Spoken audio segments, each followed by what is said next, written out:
work I do is in conflict resolution, negotiation. There's a wholly different way of dealing with people that draws upon intuition and emotion and rationality, rather than just seeing the world as a realpolitik world where power is all that matters, power exclusive of emotions and human beings. What are we teaching our children? Math, absolutely important. Language, absolutely important. But at the end of the day, our world is a functional world. We need to act in this world. We need to interact in this world. That takes a certain set of skills.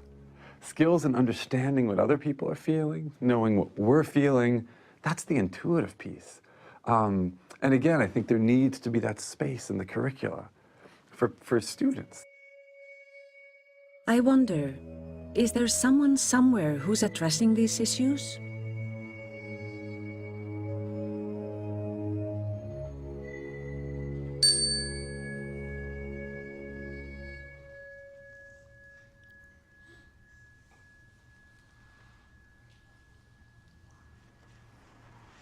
So what does empathy mean? Does anybody know what empathy means? Jack? Like make them feel like you.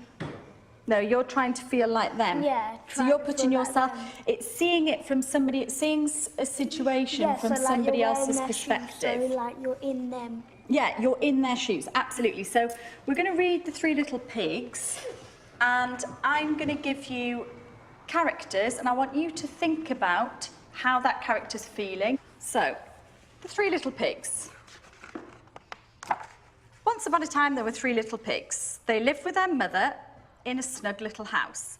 And children come from such different backgrounds. Making them aware of mindfulness and teaching them to be mindful of others and themselves and things around them is absolutely essential. And it on.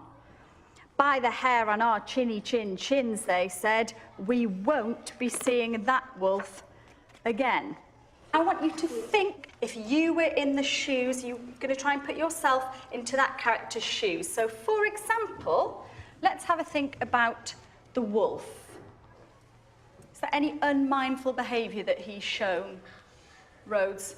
He tried to eat the pigs and he could have eaten something else, like some fruit or something. Why has the wolf chosen to go after those pigs, Amro? Because he feels hungry. Because he feels hungry. What kind of a character is he, Yasmin? Sly. He's quite sly. Are we right in labelling the wolf as a bad character? Yeah. Arjun? If you were starving, what would you do? Imagine you're the wolf, absolutely. So I would actually eat the pig.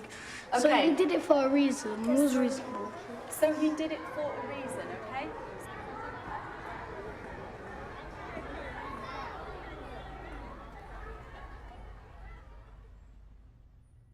At Addison School in London, they take an unconventional approach to children's learning called Mind Up. It combines mindfulness practices with science to build children's emotional skills and help them cope in a busy world. Okay, you can open your eyes now. My name's Shiloh. I mean my whole name. No, Shiloh is good. Yeah, I'm 8. My brother's name's Lorenzo, and he's 8, but he's going to turn 9 on April the 18th. I just live just like near a house over there. I live in a flat with my mum. Yeah, my mum and my brother.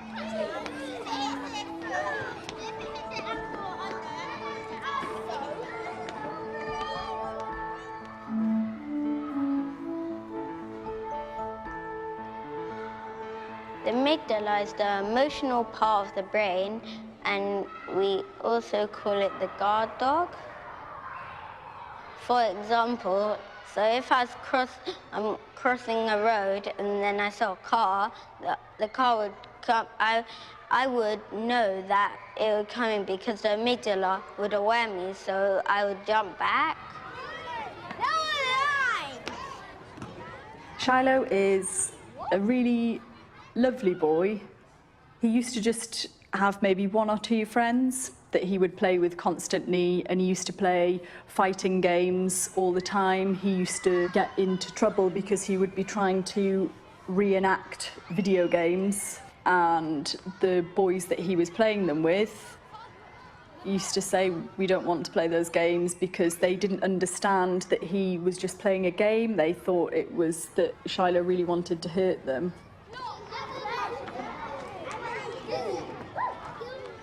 Can you just have a think about why we do brain breaks? Why is it so important? I think if you're angry and you want to do something else, your amygdala gets fuzzy, and it can't make sensible decisions. Good girl. And your prefrontal cortex, it stops sending the messages to your brain. So the messages stop getting to your prefrontal cortex. The prefrontal cortex is a bit of your brain that will help you with your learning and it will make you a better person so you can be really calm. It helps you do the wise decisions that makes your prefrontal cortex a wise owl. When do we normally use a brain break? 1 in the morning, we use 1 after break and 1 after lunch. Anything else, Shiloh? Anything specific? Can you think of a specific example? We would use a brain break after break because, like, as Usman said, you might get really angry because if someone's done something to you. But we would use them like for literacy because they'll help you focus on your learning so you don't get mixed up on what and then you get really angry. The more mind-up we did and the more awareness of other people around him, he just changed. He's a lot calmer now. I never see him raising his voice, shouting, getting angry, really. It just seems that as a person he's become that bit more mindful and caring and aware of what's going on around him. The hippocampus is your saver. It saves all your good and bad memories. If you didn't have your hippocampus in you, we don't really get to be a positive thinker, optimistic. We'll just be pessimistic and a negative thinker. I used to don't achieve that much stuff, and now I just achieve that. I achieved that I've done mind up, and I've achieved most of my literacy, because I used to be like, I think a 2B, but now I've moved up to a 2A, and now I'm kind of moving up. I'm halfway moving up, so now I'm almost going to be a 3C. He's very aware of his levels. He's nearly going to get to a 3C, so he's obviously quite proud, and he directly relates that to Mind Up, which is brilliant. Do your parents use it? Mine don't. No, I tried to teach them, but my mom just doesn't listen to me. She says, I tried to teach Mind Up. I don't think I've heard of that. What's it about? Just sitting down, doing nothing, closing your eyes. She just finds it boring.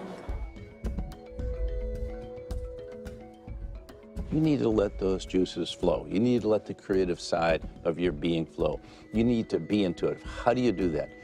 The only way to do it that I know is to have habits or practices that you practice every day. And people will tell you, I don't have the time. I'm far too busy. Actually, it gives you so much more energy. One of those are mindfulness practices. So the little trivial things kind of wash away. And so what's left at the end of all that is clarity about how to see the world.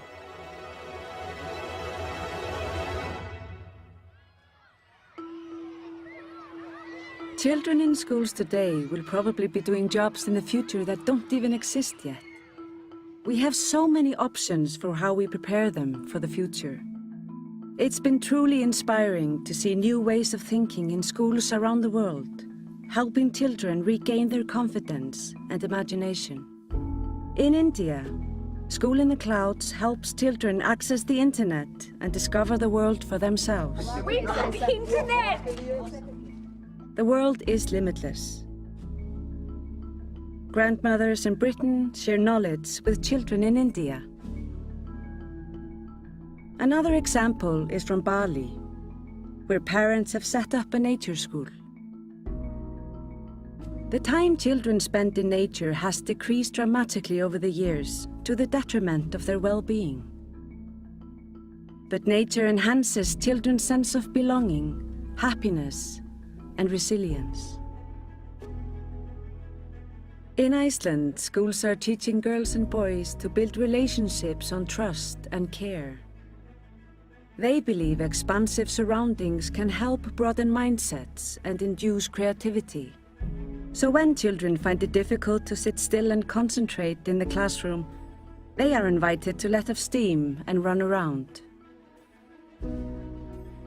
The Mind Up program brings together ancient wisdom and new scientific discoveries. It helps children let the stillness within interact fruitfully with the fast world around them.